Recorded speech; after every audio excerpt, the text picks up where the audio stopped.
You're listening to the Bearded Theologians podcast, hosted by Zach Bechtold and Matt Franks. If you'd like to learn more about the Bearded Theologians, you can go online at beardedtheologians.com, where we have past podcasts, blogs, and a couple items for sale.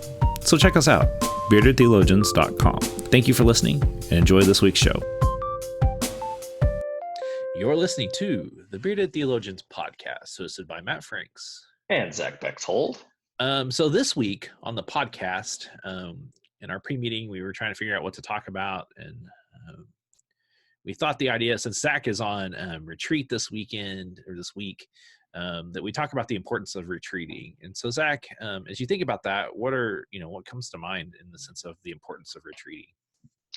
Well, I think as people, generally we don't retreat well. And retreating for me means leaving all work things behind, which is hard to do in any profession, but especially the church, because there's always something going on in the office, just like anywhere. And so to be able to walk away and truly retreat means that we have to be really intentional about where we are and what we're doing and being present.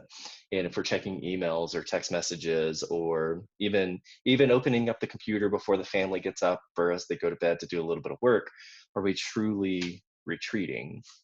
And I would say no in those moments. If we're not able to truly get away from our professional responsibilities, is it retreat? It's not. And the purpose of retreat for me is to go and refresh and renew. And even being on clergy retreat here, there's still work being done. So there's a fine line there of retreating and still actually being engaged in work. And when you got one foot in, one foot out, it's exhausting. And we truly can't get away. We truly can't get rest for our mind, body, and soul if we've got one foot in the door, or one foot in the office and one foot in the wilderness, if you will.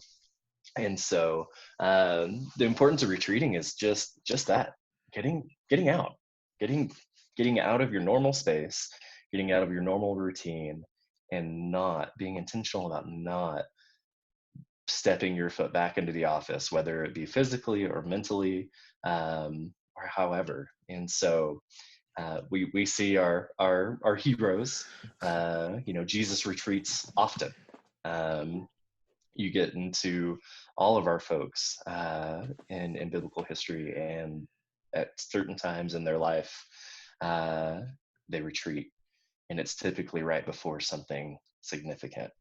And so I think that's I think that's the example we need to take, is how do we retreat before something significant rather than after, and we're retreating in a place of healing and trying just to pick up the pieces rather than retreating beforehand and taking care of ourselves.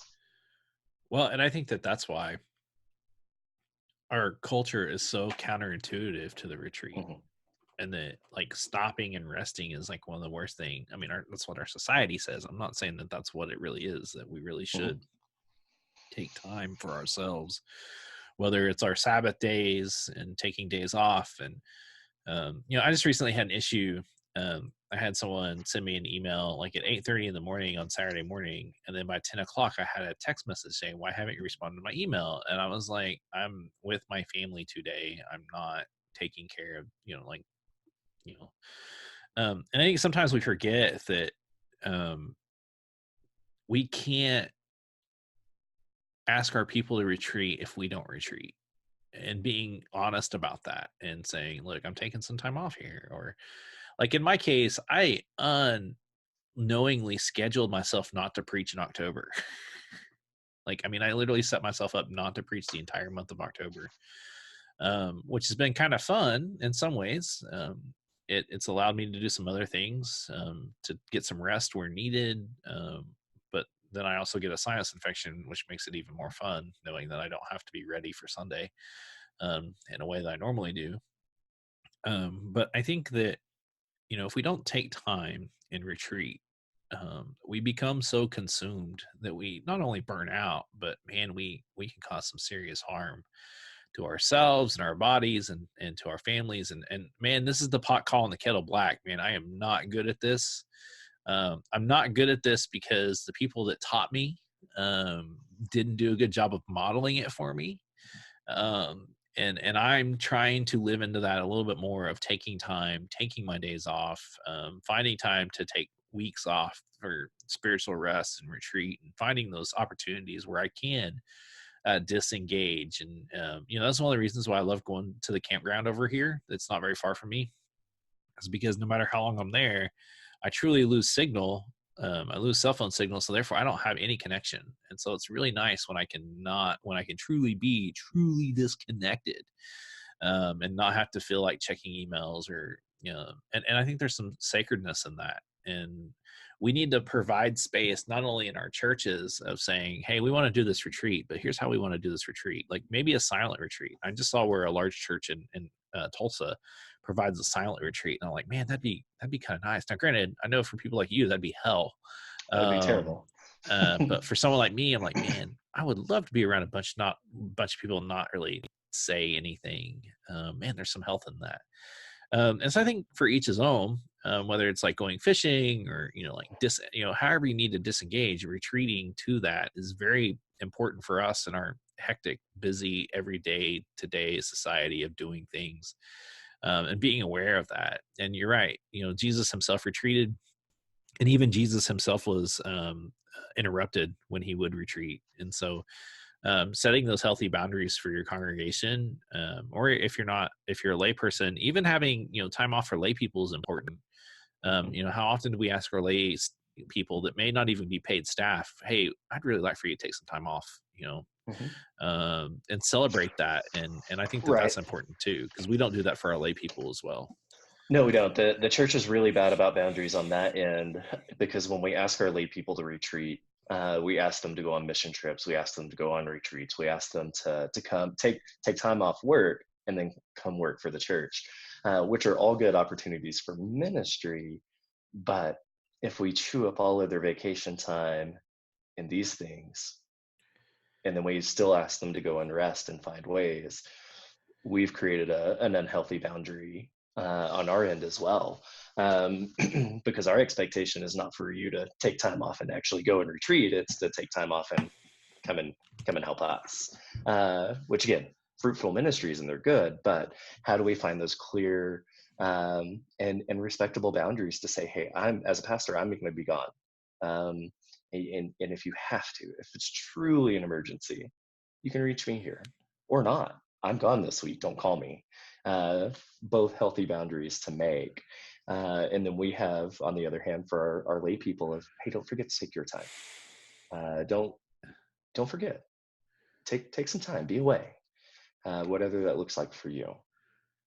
Well, and I think that that's important, is recognizing, like, and asking your pastor, and holding them accountable. Because if they do that, then they may hopefully they turn around and do it for you. I mean, I know some Mm-hmm. won't, but Mm-hmm. I think that that's being aware of that, and understanding when we're taking our time, and retreating and sabbathing is important and key, not only to our soul, but man, it centers us. I mean, I'm enjoying this time. I've probably read more so far this month than I've read in a long time.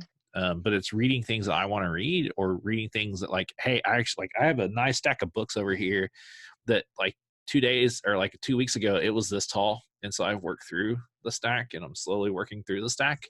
Now there's 2 Bibles in there, so like I'm pulling those out, but like that's mostly because I'm looking at them because I've been asked to comment on them. But I mean, finding things that you like to do and doing them, and even if it's like semi work, like, I mean, I love theology. I mean, I read so much theology because I love it. And it does, breathe life into me, that sometimes, like in my church work, I don't necessarily get to do that. And so when I have time to do it, like I get excited about it. And so finding something that you like to do, whether, I mean, I know for me, like going outside and spending like a weekend on a trek, man, I can already see myself like closing up and dying already. That's not necessarily my thing. But to each his own, man. And so find time to retreat, find time to take some time off and take care of yourself, because man, if you can't take care of yourself, you're not gonna be able to take care of other people. And I think that that's something that our society doesn't do well. But we also have to toe the line, and if we're taking too much time for self-care, and we're using that as a crutch to not have to do things that we really need to do, there does become a time where we need to say, and I think of like Jesus on this. All right, well, I guess it's time to put on my big boy pants and go do what we need to go do. Because I think sometimes we can also be sucked in to too much self-care to where it becomes a crutch more than it does like an actual help. And so like being aware of that. And I think that that's key. So anything else you need to share today, Zach? Just take care of yourselves. Find some places to be. See if you can't get some rest, and see how that renews your mind, body, and soul as you move forward. And don't forget to check in with your people. I think that that's also key too, especially in like crazy moments. All the people that sent me text messages as the Cardinals collapsed, thank you for checking in on me. I'm doing okay. I've made my peace. I did not send a comforting text message. No, but I didn't expect it from you. But that's okay. That just shows you that you're just showing me your love in a sick way. So check us out online at thebeardedtheologians.com. We've got some great articles that we've had written in the last month. We have some great podcasts, and I'm really looking forward to, in the next couple of weeks, we've got some really fun interviews that are coming up that I'm excited about, and you'll get to see those when they come up. So for the Bearded Theologians, I'm Matt Franks. I'm Zach Bechtold. Thanks for checking us out. We hope you've enjoyed the conversations that we've had today on the Bearded Theologians Beardcast, and we'd encourage you to continue those conversations online at beardedtheologians.com or on our Facebook page. We also hope that you pick up a couple of coffee mugs to satisfy your coffee mug collection. Have a good day.